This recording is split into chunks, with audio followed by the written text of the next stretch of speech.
Today I want to talk about using your body as a pendulum. If this interests you, stick around and let's get into it.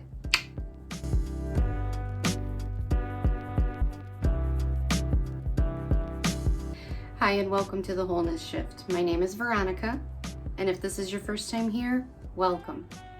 I teach people about easy, practical spirituality, intentional living, and all of the things you need to know to navigate your spiritual awakening. So recently I was watching, I don't remember where, a TikTok, a YouTube, I'm not quite sure. But anyways, they had said that if you ask yourself, your higher self, a question and pay attention to what your body does, you can use your body like a pendulum. And that if your body tilts forward, that's a yes answer, and no, that's a no answer. Because yes, you're moving closer to the thing, no, you're moving away from the thing. So I tried it and it worked for me.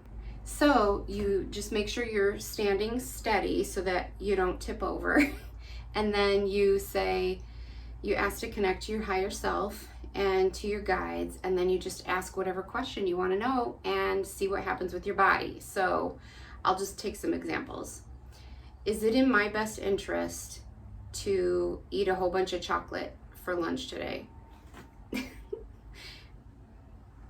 Is it in my best interest to change jobs right now? Is it in my best interest to continue with the same relationship I had been in for the last couple years? Nope, didn't even wait for that one.